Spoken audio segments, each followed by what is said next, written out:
Mr. Nguyen, you're All right, folks, buckle up. This case starts off wild. A man wanted out of New York for crimes dating back nearly 3 decades. We're talking burglary, assault, robbery, and a weapons charge from 1997. Yeah, before Wi-Fi was even a household word. Let's see how this courtroom handles a literal time capsule of a warrant. wanted out of the state of New York for a host of charges for a burglary, an assault, a robbery, and a possession of a weapon. And number one, is that spelled correctly? There's usually a Y-E-N. That's what I was thinking too, but that's what they put in the FIC confirmation too, I think, so. Do you want something? Yes, Judge, we wanted a bond on him, I believe, it's a 1997 warrant, so I'm a bit. He's here if we want to bring He is him in the in. back, Please. so, I did wanna see, I asked him to agree on the bond, they are not because of his criminal history, he's got criminal history that dates 20 years back, I don't believe he's got anything current as of 10 years. So this is a warrant out of New York. A 30-year-old warrant? Here's the thing. Legally, warrants don't just expire like milk. If it's active, it's active. But imagine being on the run, or maybe just forgotten by the system for 3 decades. Question is, has he been dodging justice, or did the system drop the ball? Yes, 30-year-old warrant, so. He's literally he's been on, that the warrant is truly 30 years old, really? Is that old? 1997. Yes, Judge. What, Written confirmation on it. Great. from him? No, from, I believe. Shh. I usually have something, have something. Wow. So it's a burglary, it's an assault, it's a robbery, and a possession of a weapon. Okay, I guess let's talk to him when he comes out, you know? 1997 New York, Judge. Is that what was happening in 97? I thought New York was dangerous, but shit.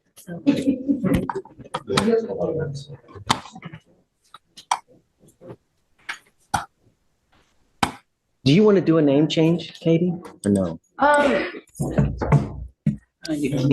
don't want to For say. the right off fugitive bat. case, Judge? No. This is spelled Nguyn, and there's always an E. I don't think we would need one for the fugitive case. Okay, I don't know. I can look at the warrant and double check. Good morning, Mr. Nguyen. Morning, sir. Mr. Nguyen, you're wanted out of the state of New York for a host of charges, specifically for a burglary, an assault, a robbery, and a possession of a weapon. He did do parole. He was out on parole about 10 years. Ah, this is where it gets interesting. Parole versus probation versus extradition. The judge just mentioned a pre-signed waiver, meaning that if the defendant ever violated parole, he already agreed to be shipped back to New York automatically. No hearing, no argument.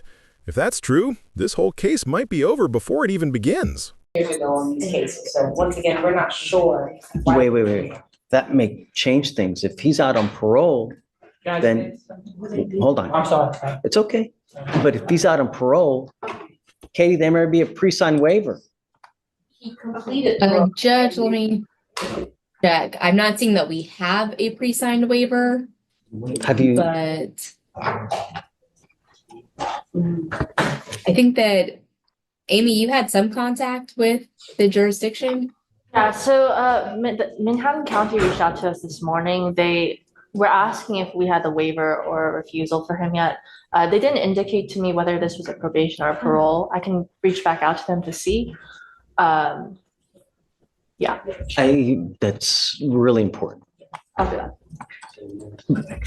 that. He couldn't have completed because there's a warrant. There would be no warrant if he completed parole. In as much as. Something must have happened, Mr. Nguyen. Can I say something? No? But don't talk about the case in general, but just, Can I say something? there's a warrant for a reason. Can I say something? Of course. Now, listen closely. This next part is raw. The defendant starts sharing his story, and it's clear English wasn't his first language back then. Imagine being 16, barely understanding the system and getting swept into it. This is where legal reality meets human tragedy. I used to live in Brooklyn. I committed crime and I lose. When I'm 16, 17, I don't speak English that much, so they send to me whatever they send to me. They send me to Rock Island, and they send me to upstate. And the judge say like burglary, on robbery, some kind of stuff like that. But I do not speak English that much at that time because I came United States when I'm 14, and 5 years later I got arrested. So I basically understand a little bit, not that much. So when I go to court, they just do whatever they want to do. They don't tell me nothing. The case, they just say you got arrested, you got robbery, burglary, something like that. But I do not understand like that right now. So basically, after I finished, after they tell me that, they send me Rock Island. On Rock Island, they send me upstate. So I do 5 years. First, I do 5 years. Okay. And I see parole. Okay. Parole, give me 2 more years. And I finished 7 years, and I went home. And then I went home. I do first. I went to live in Long Island first, and then I still go see parole in New York, right? And then my parents live in Houston, Texas, so I asked for transfer, my paper in transfer to Houston, Texas. Okay. So I've complete my parole, everything, and the opening. What year? No. So you may have tried to transfer it. Perhaps it never transferred and you just came down here and never No. finished the transfer. I don't know. No, I'm not. The people do for me. That's why I'm allowed to transfer to. Yeah, Maybe there's an issue with. there has to be some kind of issue. Yes, that's what I'm saying. I don't think we have enough information to do anything right now. What I need for them to do is reach out back to New York to figure out why the warrant was issued. Is it a parole violation? I got parole violation one time. I went home, I work, and I got violation one time. I went to work and they picked me up what's that? Angleton. I went back over there and I stand right in front of the judge. The judge said, "What you do? Why you don't parole?" I said, "I'm working." So he said, "So show me your work." So I work. I bring all my paper, tab paper. I showed him. So He's still on parole. no. Can I say something? Yeah. Go ahead. He sent me to immigration. Immigration. They're coming out. I still do parole. I still finish. I have the letter opening. Let's do this. Classic judicial caution right here. The judge isn't jumping to conclusions, and for good reason. If there's a signed extradition waiver, her hands are tied. But if there's a clerical mess-up, this man might have been living freely for decades under a ghost warrant. Talk about a legal cliffhanger. Let's do We need to this. find out more. Yeah. I'd like to roll it. But no, that's true story.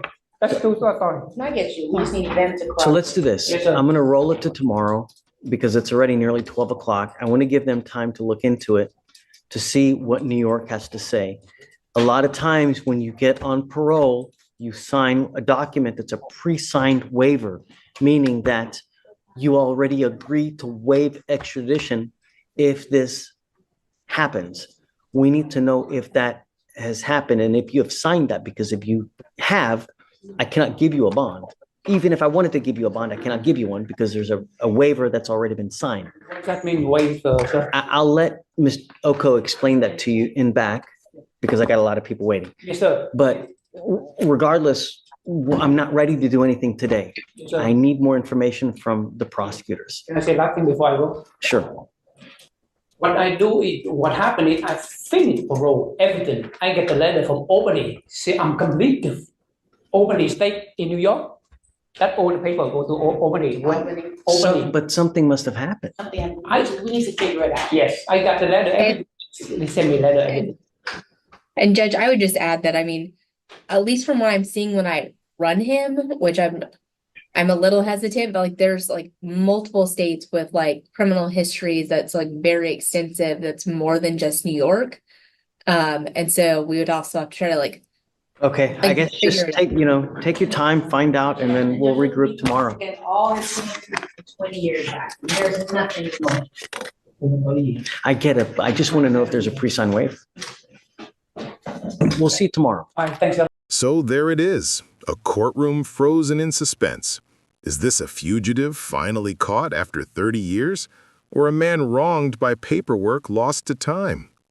Tomorrow's hearing could reveal whether justice is served or if the system itself needs a reality check. What do you think? Should a 30-year-old warrant still stand? Okay, of course, Mr. Wayne. Please.